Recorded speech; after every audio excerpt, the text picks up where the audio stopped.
Hello everyone, my name is Maxwell Levi.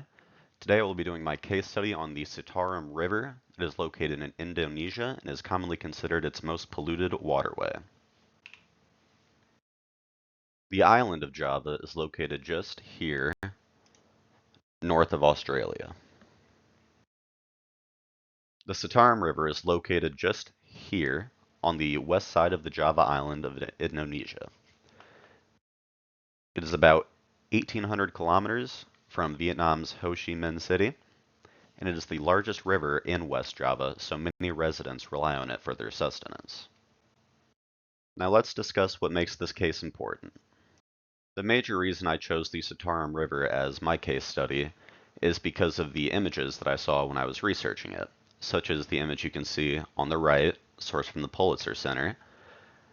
The sheer amount of waste is just staggering, and this is not even one of the crazier photos I could find.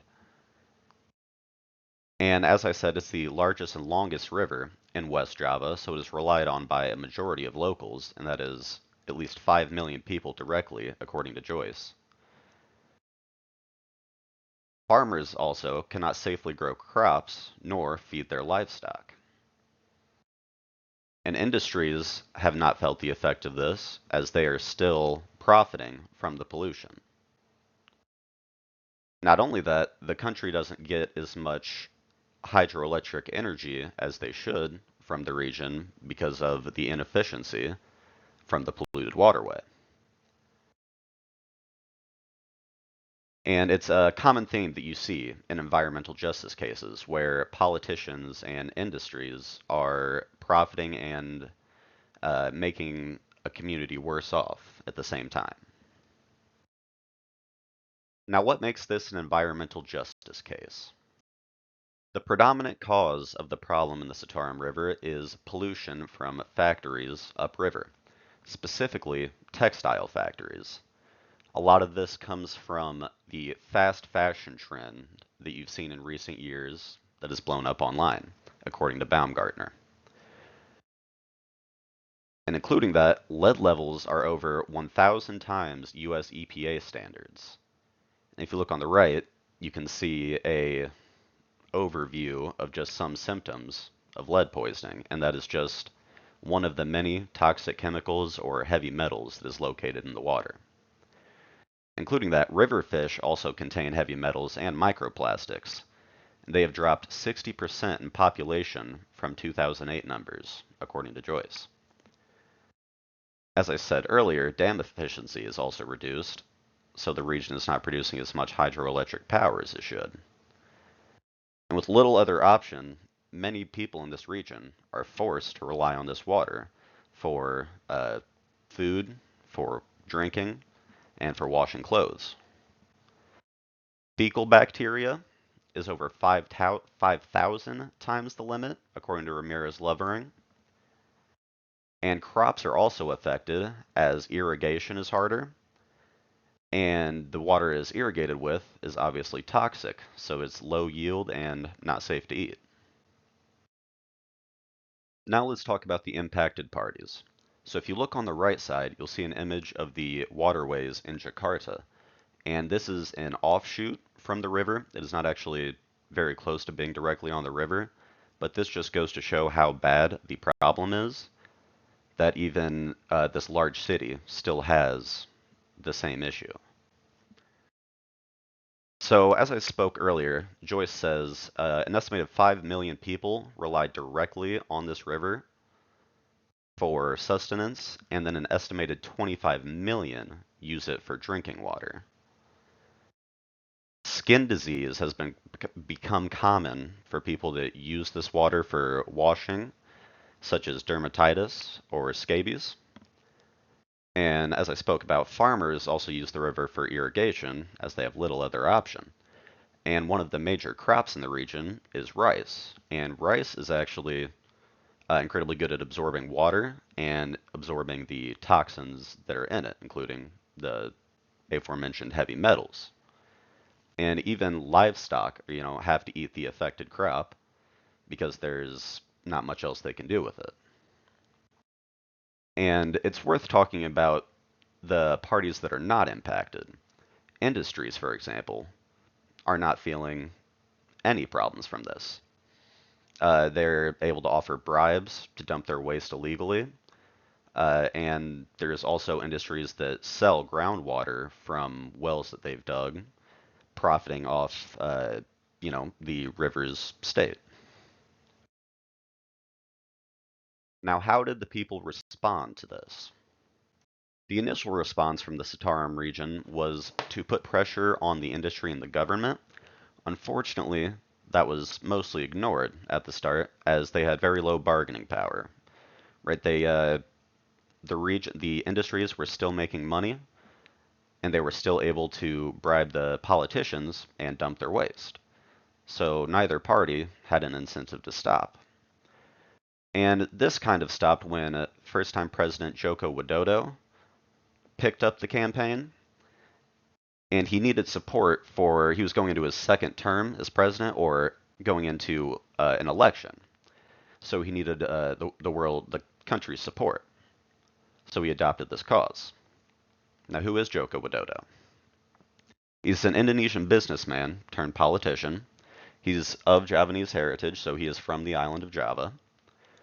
He served as governor of Jakarta and mayor of Surakarta, and his first term as president was from 2014 through 2019. And needing the support of the Javanese people, Widodo would adopt the Citarum cleanup project and actually adapt it. Widodo's adaptation of this plan was to introduce the Citarum Harum in 2018. It was a 7-year plan with input of local activists and colleges, for example, such as Monash University. And they plan to regulate factories, treat the water, revitalize the soil and the flora, plant new trees, etc. And they had the lofty goal of making the water potable by 2025, which, of course, that goal has not been reached. Some may argue that this was more to garner favor rather than to truly save the river, because I'm sure it sounded good to the residents of the area to hear that everything will be clean by 2025 if you elect me. And Widodo would, of course, go on to win his second term because of this. While the water is still not safely drinkable, notable progress has been made.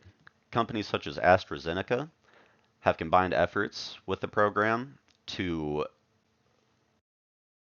reforest the land, plant new trees.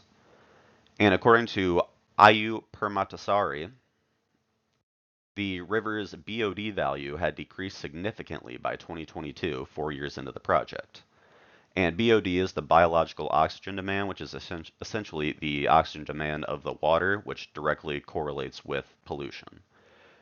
And according to some online sources, the 10th World Water Forum would have gave more information about the Citarum. It was hosted in Indonesia in 2024. And it's an international event held every few years that focuses on water pollution and sustainability. And many claimed improved water quality in the surrounding area. But unfortunately, I was not able to get direct numbers or get a direct site for this because their page for this has been down for quite a while. So I can't verify the accuracy of these claims. But I think had Widodo set realistic expectations for his project, it might have been seen as more of a success.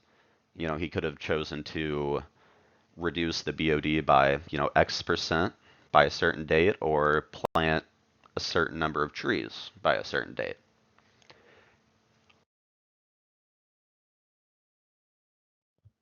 Now, how could this problem be solved? Because of the extent and the years and years of the damage that has been done to the Citarum River, a simple waste management plan will not suffice. It must address the past of pollution and the future of the waste management. And according to Joyce, 90% of the 2,000 industries along the river do not have adequate waste management still. They should also introduce a detailed plan that focuses on revitalization of the ecosystem, such as they're doing with the Citarum Harum now, and the reforestation.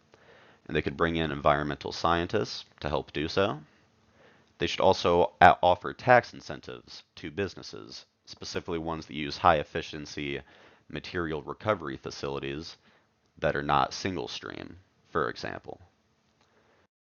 In a similar vein, the government needs to hold polluters accountable. Not only should they be incentivized to not pollute, but the monetary penalties for polluting should be increased. And there should also be more criminal penalty for extreme cases. And of course, it would be nice to say they should stop taking bribes, but that's neither here nor there. And looking at it from the lens of recognitional justice, the community needs to be meaningfully included in this decision-making process, and how to restore the land and how to punish the polluters. The Citarum Harum's collaboration with local universities such as Monash University, as I mentioned earlier, is a great start. If there is one thing to take away from this, I think it is that no one should believe inherently that any business or government has your best interest at heart. The people of the Citarum region are still suffering because they assumed Widodo was telling the truth and that the region would be clean by 2025. Secondly, it's worth noting how industries will never stop polluting unless they are incentivized to do so. As long as they can put money under the table and still make money hand over fist, they will continue to do so. Lack of punishment will always breed this behavior. And finally, we have to realize that not everything is always fixable. Humans have abused and mistreated this river for over 100 years, and it's very possible that it never gets back to the state that it once was at. We do not always have the luxury of our problems being fixable, especially the ones that we cause ourselves. Thank you for listening to my presentation.